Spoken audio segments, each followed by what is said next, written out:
Hello students, welcome. This is a lecture on real numbers and we are going to discuss in this lecture about the CBSE based questions. So, what type of questions do we expect in the board exam from this chapter real numbers? Some of the selected questions we will discuss and we can understand the solution only if we know the theory of this chapter. So, make sure that you have studied the theory and seen the lecture of this chapter and its application, then only at last go to this lecture. So, in this lecture when we move on, the first question which is of 1 mark says that use Euclid's division algorithm to find the HCF of 196 and 38,220.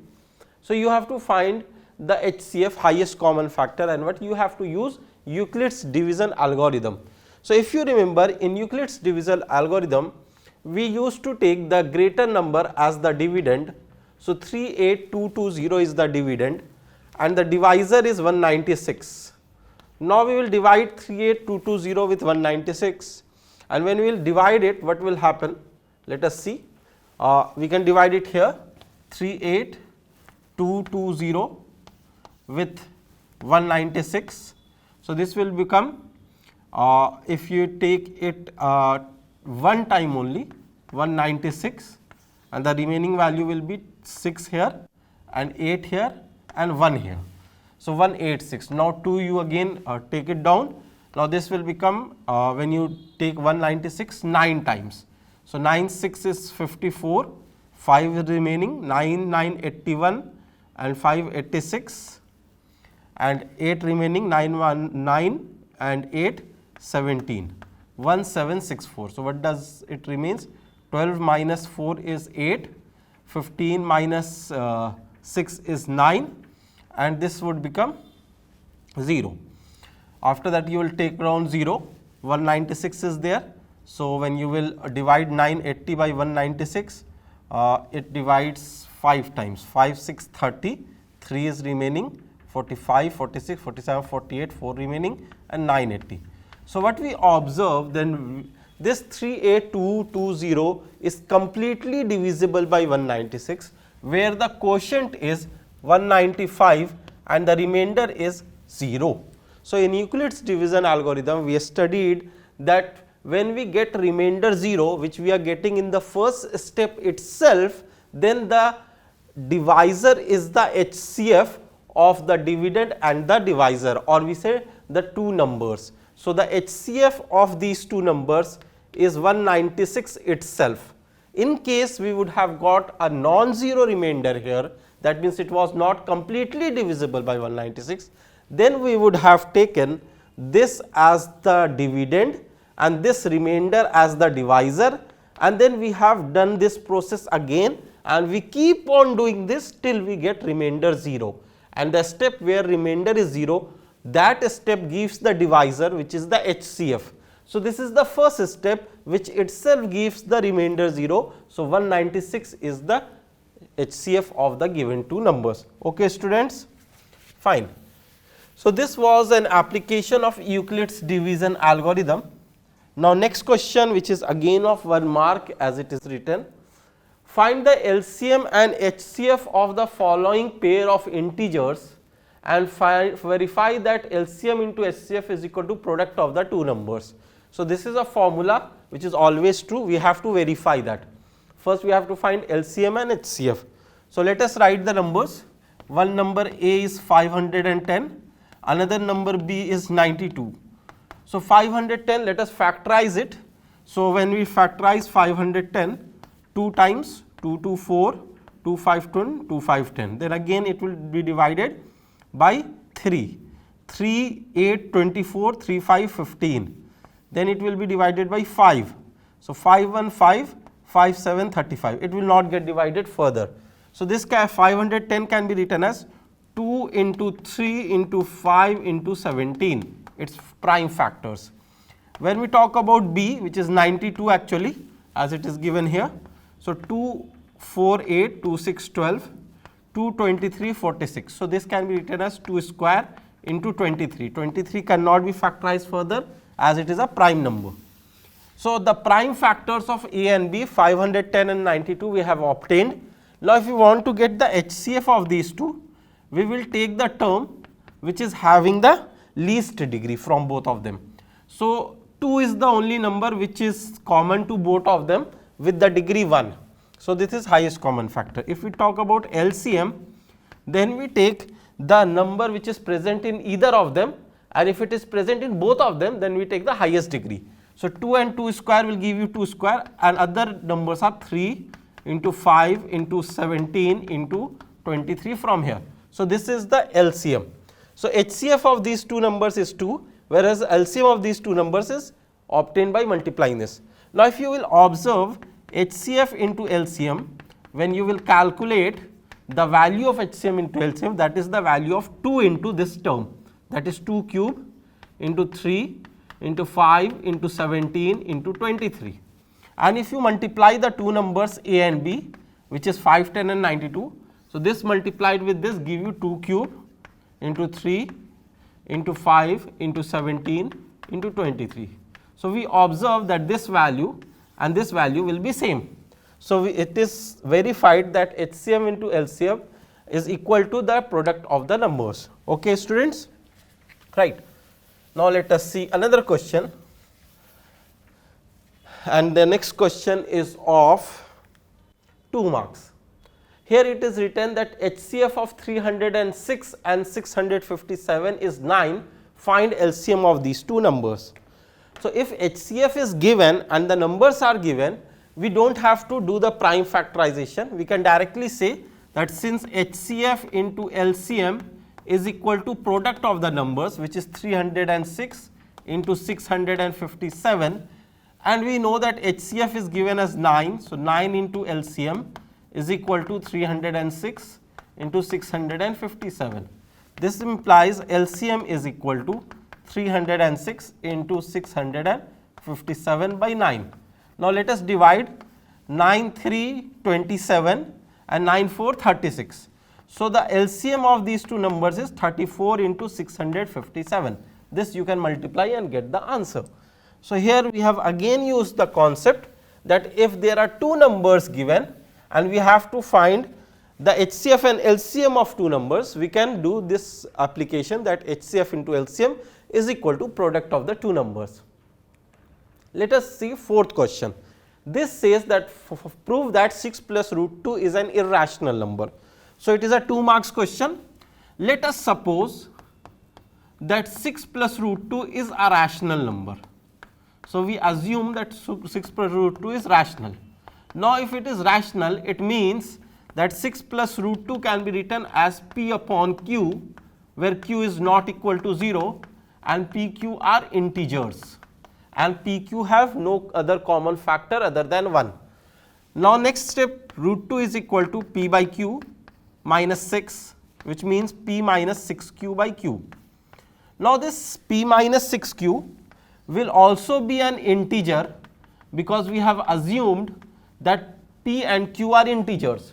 So, multiplying an integer with 6 and subtracting it from another integer give you an integer. Q is also an integer.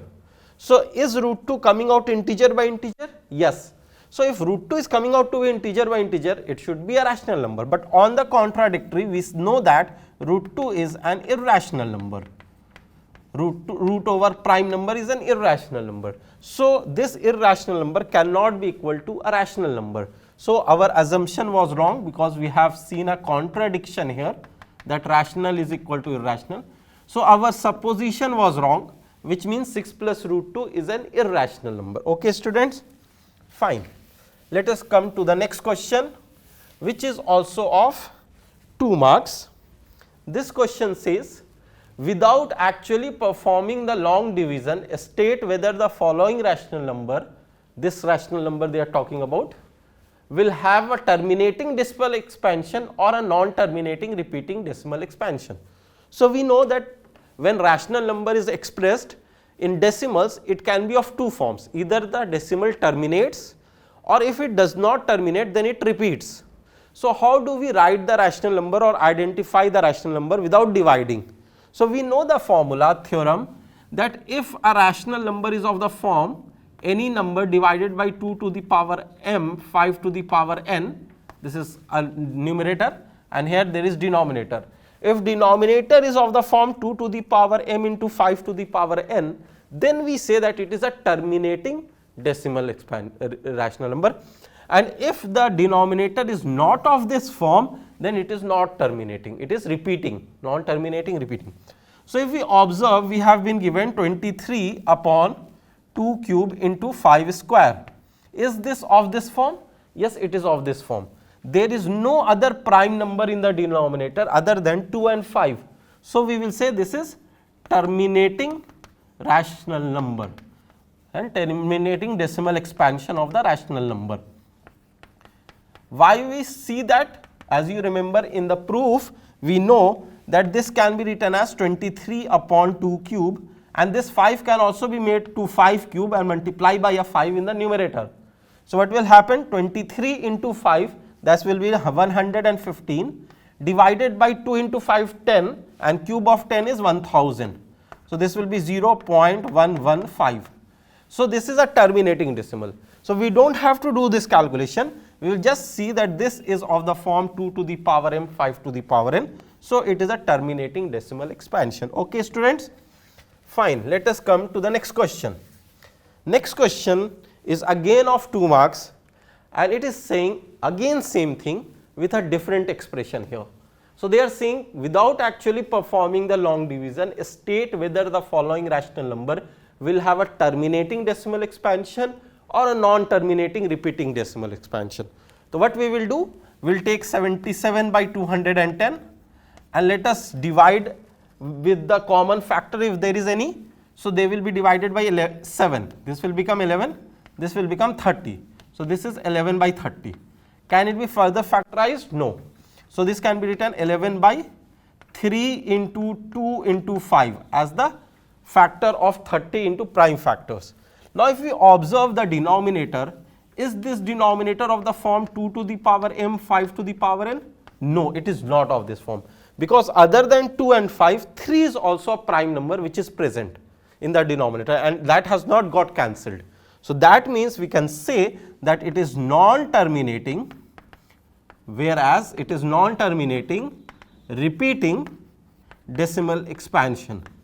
So, if we will find the decimal expansion, what we will observe that this 5 into 2 is 10. So, this will become 1.1 divided by 3, and when we will divide 1.1 by 3, this will become 0.33920 remains, 618, then 20 remains, there is a bar on 6. So, this is 0.36666666, never terminating but repeating. So, instead of calculating this directly, we observe here that it is 2 to the power m, 5 to the power n, not a form like this. So, it is non-terminating repeating. Okay, students. Now, let us move to the next question, which is the 7th question is of this series. It is of 4 marks. Now, we have 4 more questions, or all of them are of 4 marks. 7th question says, use Euclid's division lemma to show that the cube of any positive integer is of the form 9m, 9m plus 1 or 9m plus 8. So, if we take any number, any natural number or a positive integer, that number can always be written as a multiple of 3 or a remainder 1 when divided by 3 or a remainder 2 when divided by 3. These are the 3 possibilities for a natural number to give when divided by 3. Either it will give a remainder 0, 1 or 2. That is what Euclid's division lemma says, that a divisor when divided, a dividend when divided by a divisor gives you a remainder which is less than the divisor. So, the remainder has to be less than 3. So, it can be 0, 1 or 2. So, these are the forms.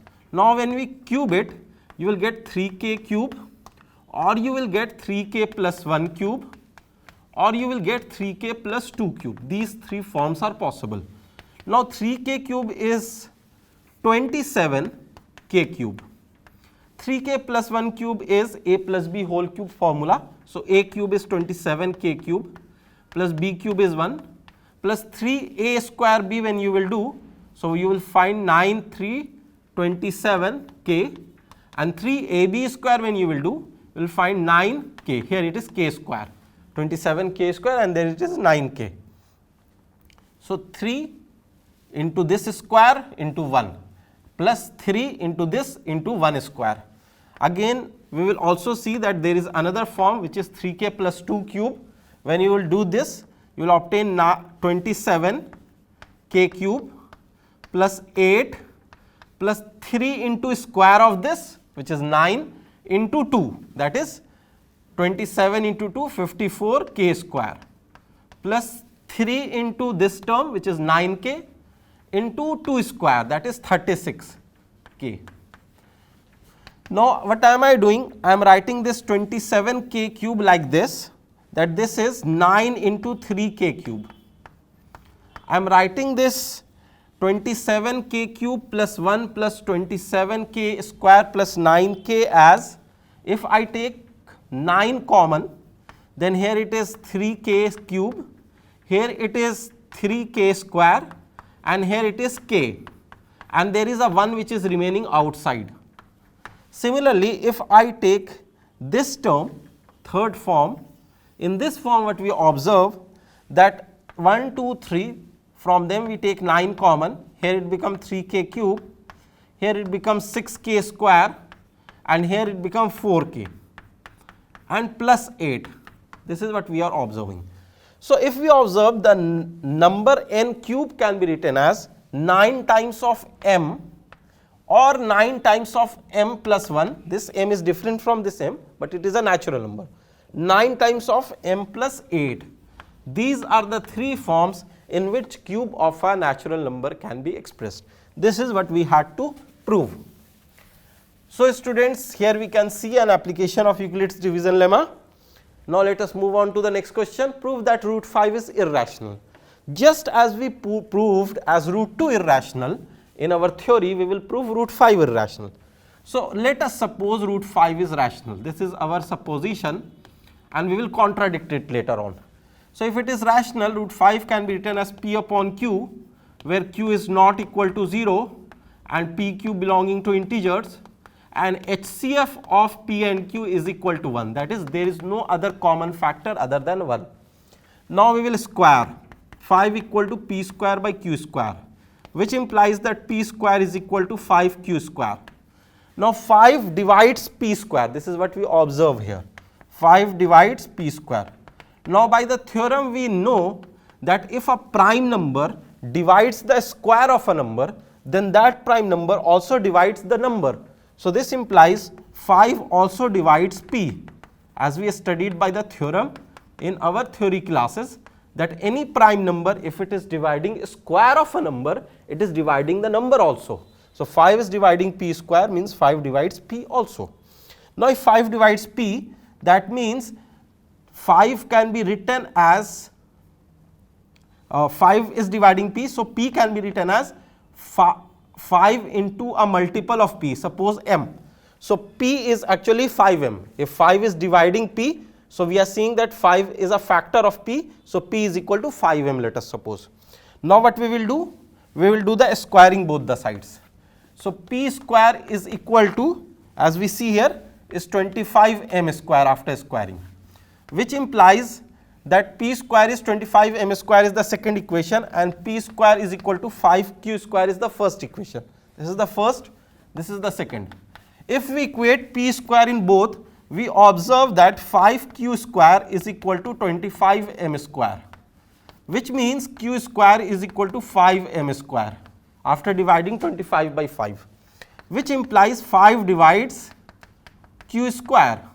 Now, by the same theorem, if 5 divides q square, then 5 is a prime number, therefore 5 also divides q. Okay, students? So, 5 is a number which is dividing p also, as we have seen here, 5 divides p, and 5 is a number which divides q also. Whereas, when we took root 5 is equal to p by q, we took into consideration that the common factor of p and q is 1, but we are finding that 5 is also a common factor of p and q, which is a contradiction. So, we will say that it is a contradiction, hence our supposition was wrong, because p and q both are divisible by 5, which is not 1. So, its common factor is not 1. So, our supposition was wrong, hence by contradiction root 5 is a rational number is a wrong statement, it is a irrational number. So, similarly we had proved for root 3, root 2, and similarly as for root 5, and for any square root of any prime number we can prove in a similar manner. Let us come to the 9th question. It is a 4 marks question again. The following real number, the real number which they are talking about is this one. The following real number have decimal expansions as given below. So, this is the decimal expansion. Decide whether it is rational or irrational. First of all, we have to decide whether it is rational or irrational. So, if you observe, this is a terminating decimal. If it is a terminating decimal, that is, it is a rational number. If it is a terminating decimal, or even if it is non-terminating but repeating, then also it is rational number. So, since it is a terminating decimal, we can write that this is a terminating decimal. In that case, we can always say that this is a rational number. So, first question is yes, it is a rational number. Okay, students. Now, next further, if it is rational and of the form p by q, what can you say about the prime factors of q? So, this q, what can you say about the prime factors of q? Since it is a terminating decimal, then its denominator must have prime factors only 2 and 5. It should be of the form some number divided by 2 to the power m, 5 to the power n. Then only it is terminating decimal. So, we will say that q has prime factors 2 and 5 only. It has prime factors 2 and 5, which we can verify also if we try to write it. So, how can we write this number? 4, 3, and let us remove decimal from here. So, 1, 2, 3, 4, 5, 6, 7, 8, 9. How many digits were after the decimal? 9 digits. So, we will take 9 zeros in the denominator. And after taking 9 zeros, we observe that this denominator is actually nothing but 2 to the power 9 into 5 to the power 9. There is no other prime number. So, it is of the form 2 to the power m into 5 to the power n. It has the prime factors only 2 and 5 in the denominator.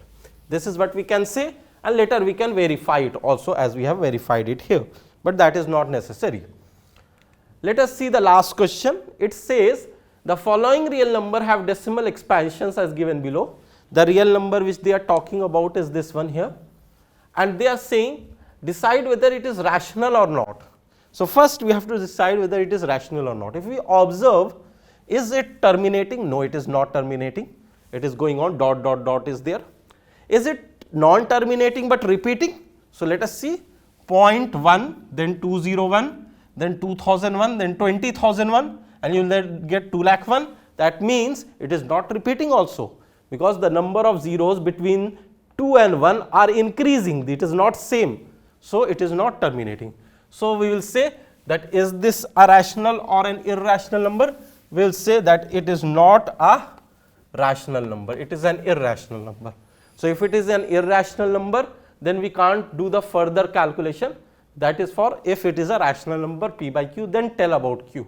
But since it is irrational, because it is non-terminating, and along with it non-terminating, it is also non-repeating, then it is definitely an irrational number. So, you can't write it in the form p by q. So, these were the 10 questions which were involving all the concepts that we studied in this chapter, students. So, keep working hard and keep practicing these questions. Thank you.